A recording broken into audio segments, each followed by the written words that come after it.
in the deep silence of the Kestrel expanse, where stars drifted like forgotten embers, and no known species dared linger long, a quiet alarm began to pulse on the command deck of the Varnak recon vessel Shirak Tel. Commander Threxan stood tall, his green-scaled fingers twitching slightly. As he stared at the display, an unknown object had just exited a fold stream, an ancient travel method long abandoned for its instability. No known species still used it. The object was massive, over 7 kilometers long, and moved without broadcasting any signal or identity code. Curious and cautious, Threxan ordered a full scan.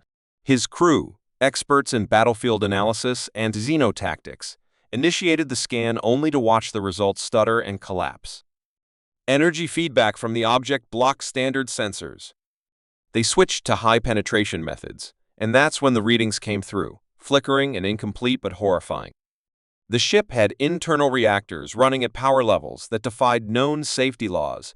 Its hull was not only dense, but seemed to adapt dynamically, growing stronger under pressure. And then the worst detail came within its vast bulk lay thousands of energy nodes, each with enough charge to vaporize a moon. No species had ever built such a thing.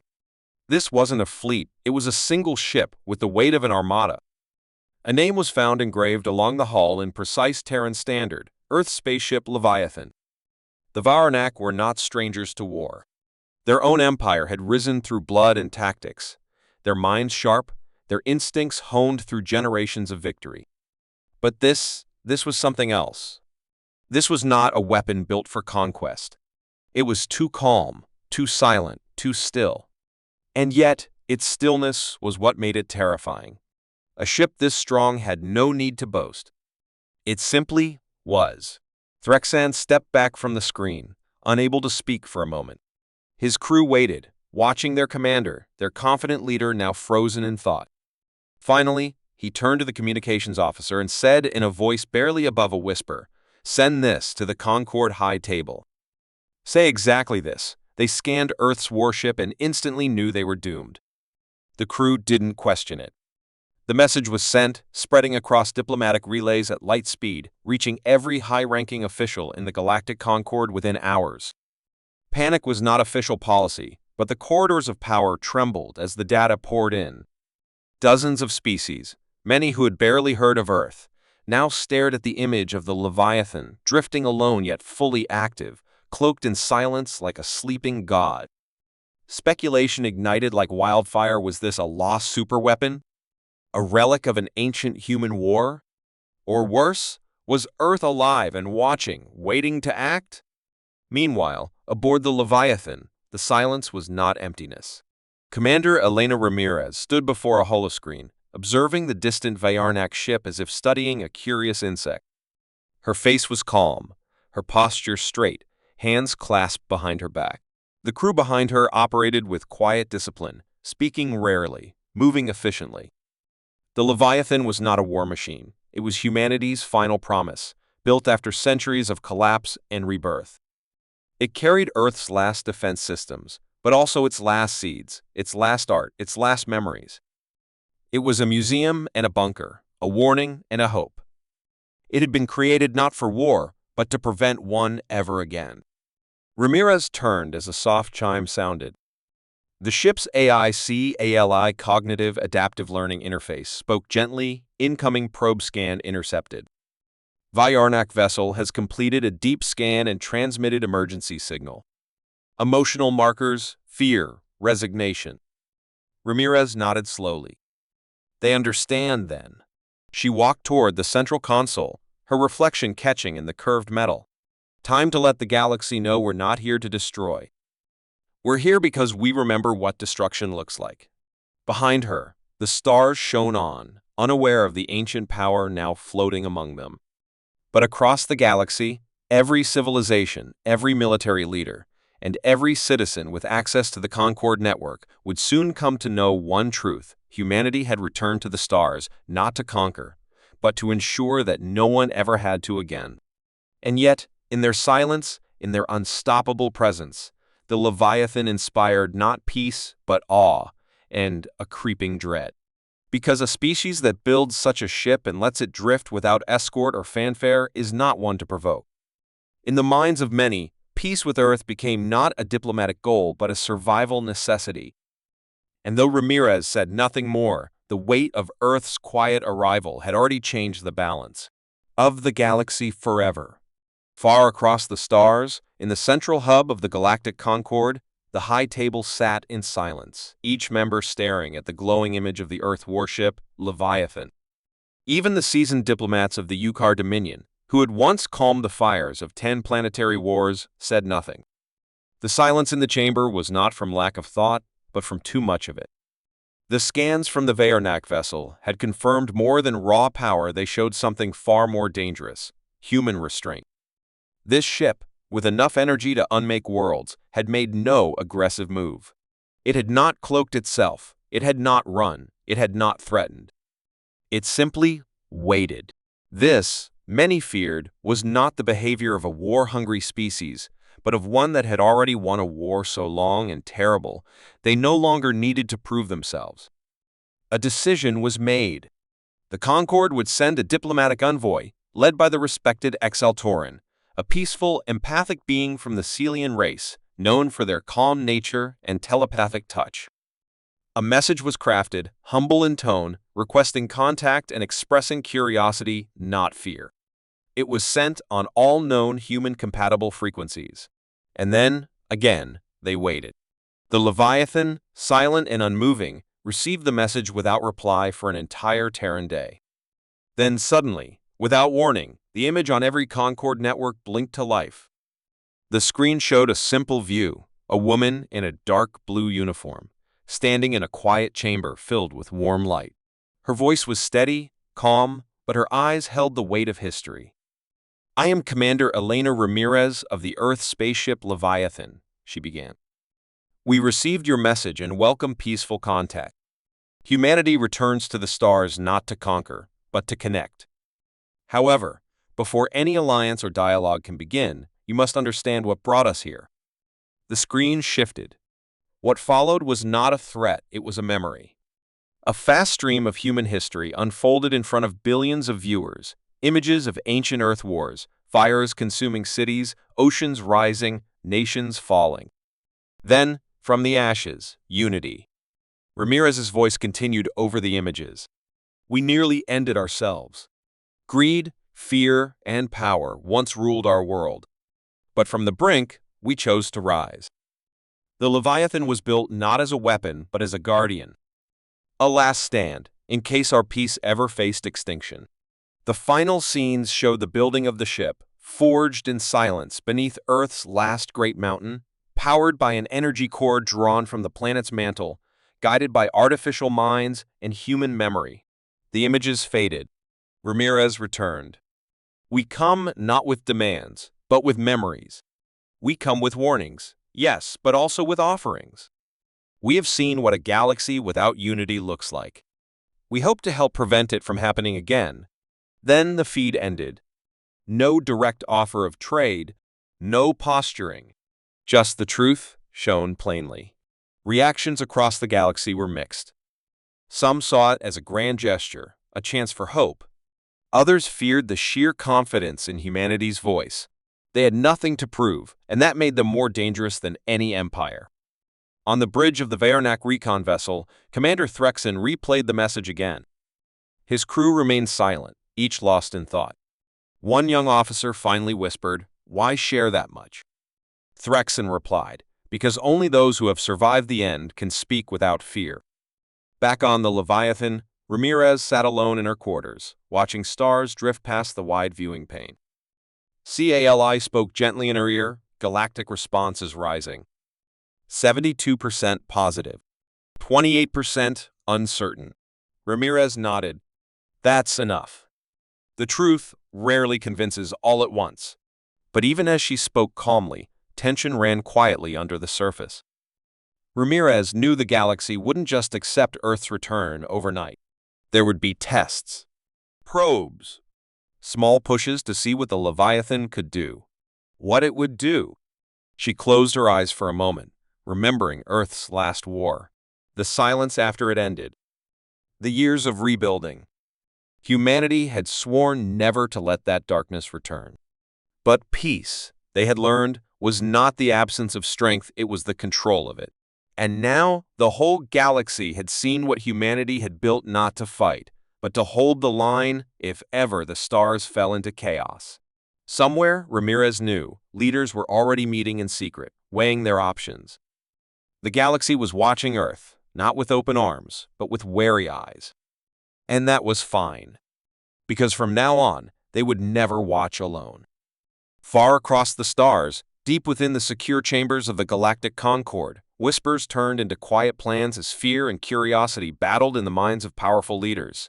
The message from Earth had been respectful, yes, but the ship Leviathan still loomed like a shadow in the minds of all who had seen it, and some believed it was only calm because no one had challenged it. So a decision was made, unofficial and silent, to test the humans in a way that seemed natural, unconnected. Small on a quiet colony world near the edges of Concord space, a swarm of mechanized asteroids, old relics from a forgotten war, and now controlled by hidden Concord factions, was programmed to simulate an emergency threat, a scenario often used for defense drills. But this time, the swarm would head toward a real settlement with real lives, a peaceful science colony with no weapons and no warning. The plan being simple: observe the human response and study how their warship reacted. Did it respond with force, with panic, with control? And most importantly, how fast and how far would it go? And so the trap was set, the swarm activated, and from a dark corner of space, the cluster of deadly machines began their silent approach. Their internal codes already broadcasting the false threat signature of rogue mining drones.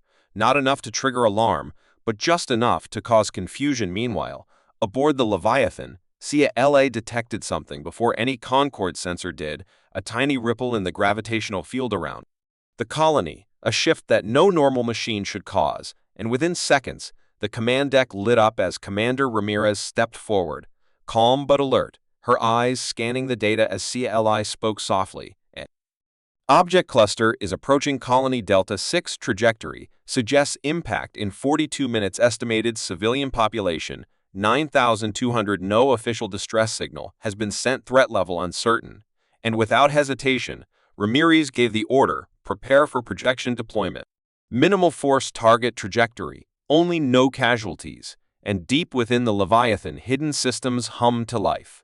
Systems so precise they could paint energy beams across atoms without breaking them, and in less than 60 seconds, a silent pulse of directed gravity folded space itself for a moment, and the ship was gone from its orbit, reappearing within range of the colony like a ghost, and still it made no sound, no broadcast, only action as the swarm neared the upper atmosphere of the colony's sky, glowing red with friction. The Leviathan responded with almost surgical grace, releasing dozens of light-based interceptors, shimmering with white plasma and moving in perfect silence, each one tracing a line toward a target, not to destroy but to disable, hitting each asteroid with such fine energy that internal circuits were burned out, propulsion systems melted harmlessly, and every single machine halted in place, drifting like dead leaves in the wind. And then, as if to show there was no anger, no threat, the Leviathan used soft energy fields to redirect the dead swarm into stable orbits,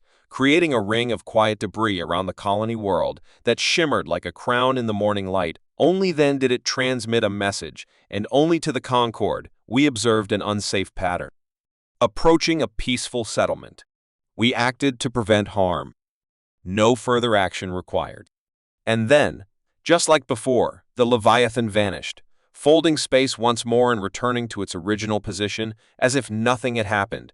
But across the galaxy, something had indeed changed. Those who had sent the test now sat in silence, unsure whether to feel impressed or afraid, because the humans had not only detected the threat early, but had stopped it with zero destruction, no damage, no show of power, just precise action and quiet withdrawal. And yet, the message was clear.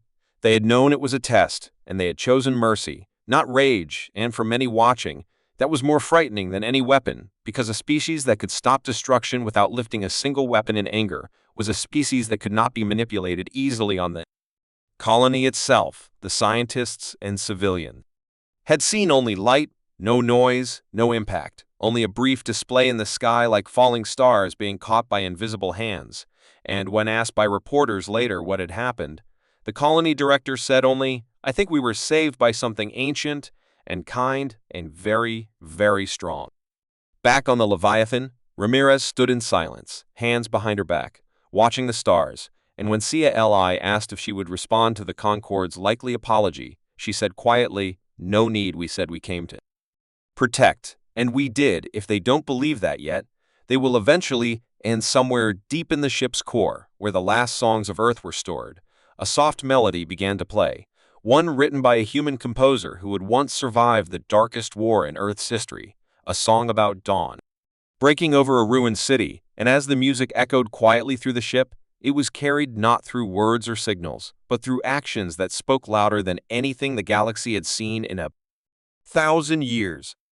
In the quiet days following the test near Colony Delta 6, the galaxy seemed to breathe easier, as if the presence of the Earth warship Leviathan had shifted from fear to uneasy respect.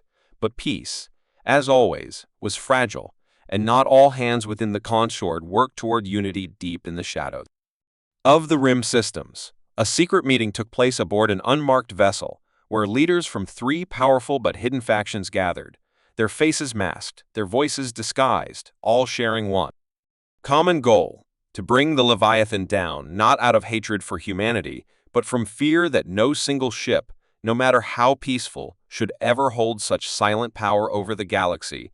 And so they formed a plan, one more dangerous than any direct attack. They would not strike with weapons, but with deception, by planting a seed of doubt within Earth itself. An old satellite relay, once used by a forgotten Terran listening post, still floated in the outer rim of human-claimed space, long abandoned and covered in space dust. And that is where they placed the lie, a false message, designed to look like it came from a hidden human colony, claimed to be under attack by unknown raiders, broadcasting cries for help in old Earth code, and they timed it carefully, just as the Leviathan passed through the Signan Drift, far from Concorde systems and traveling alone. When the message reached Commander Elena Ramirez, she felt a strange chill, because the codes were genuine, only used in the darkest times of Earth's past, reserved for last resort emergencies. And though CALI flagged the signal as possibly altered, the emotional weight was too strong to ignore. If there truly was a hidden human colony in danger, then Ramirez could not turn away. She ordered the Leviathan to reroute at once, and the ship folded space, vanishing into the black. What they found was not a colony, but a trap, a small asteroid field surrounded by false signal buoys and hidden transmitters, designed to bounce the distress call across hundreds of systems and expose the Leviathan's position to every eye in the galaxy. As soon as the ship arrived, dozens of cloaked vessels emerged, not to fire, but to watch, capturing every move, every response. Their goal, not to destroy, but to record. And then a single shot was fired from a disguised mining rig, a low-powered ion pulse aimed not at the Leviathan, but at one of the signal buoys, making it seem like the humans were covering something up. Within minutes, hundreds of Concorde channels lit up with edited footage and twisted reports. Earth warship intercepts secret colony. Leviathan hides truth from Concorde. Human vessel threatens civilian relay. And though none of it was true, the images were convincing, and fear began to grow once more. Back on the Leviathan, Ramirez stood on the command deck, watching the false narrative spread like wildfire, her hands clenched behind her back, her voice tight with frustration as CALI updated her with each new development. "This was not a mistake," she said quietly. "This was betrayal," CALI responded. "Shall we broadcast the unaltered records?" But Ramirez shook her head, knowing that truth shouted too loudly could sound like guilt. She needed to act. But carefully. Meanwhile, within the Concorde Council, chaos spread fast, with emergency sessions called and arguments filling the halls, as leaders questioned whether the humans had lied about their intentions, whether they had truly returned for peace, or if the Leviathan was a silent threat meant to control the balance of power through fear. One faction even proposed sanctions against Earth, while another demanded the ship be recalled or disabled until trust could be rebuilt. Some knew it was false, but others, those hungry for power or easily swayed by fear, pushed the idea forward. And in the shadows, The ones who started it all watched with satisfaction, knowing they had lit a fire not even the humans could stop, yet Ramirez was not ready to stand down within hours.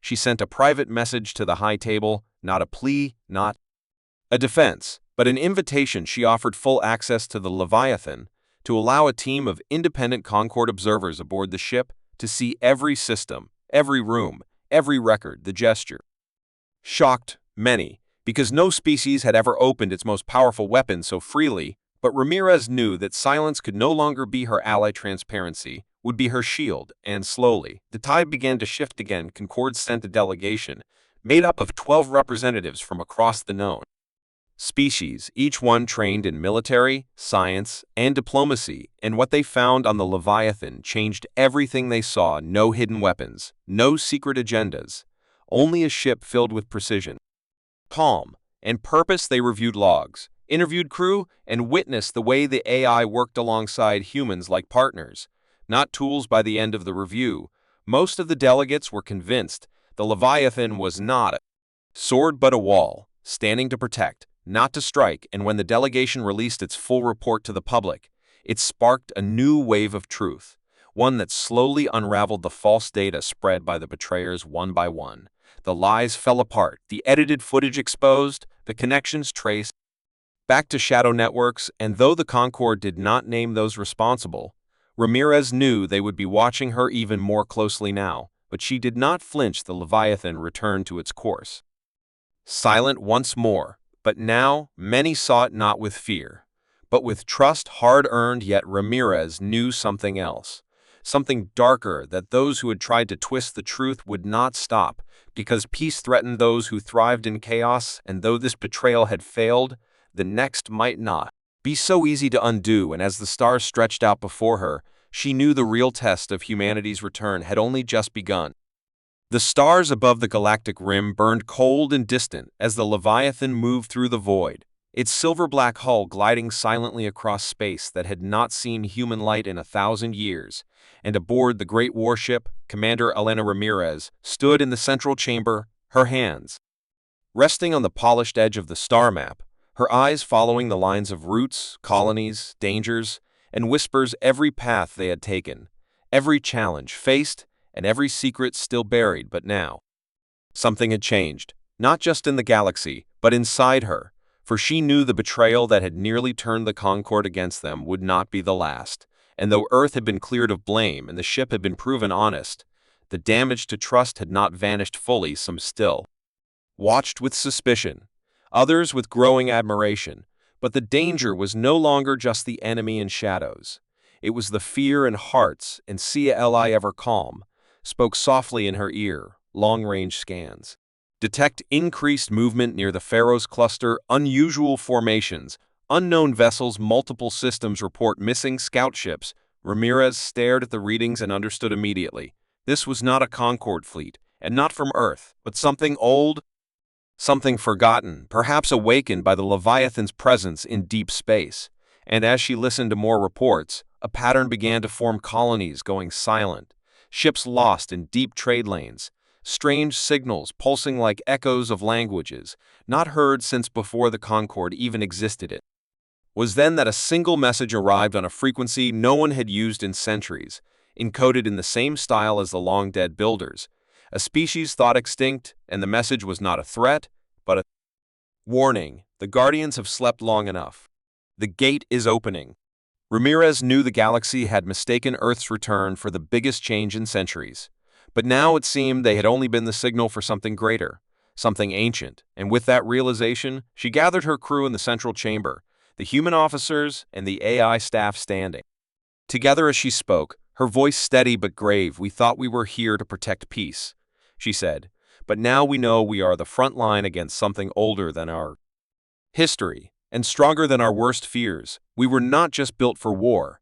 We were built to remember why peace matters." And with those words, she ordered a full scan of the surrounding systems, expanded drone recon, and opened communication lines to Concord, not to request help, but to warn them honestly, as an ally, not a subordinate. Meanwhile, deep within Earth's lunar command, the message was received with silence and disbelief, and then swift response. as older files marked Eclipse Protocol were unlocked for the first time in over 100 years.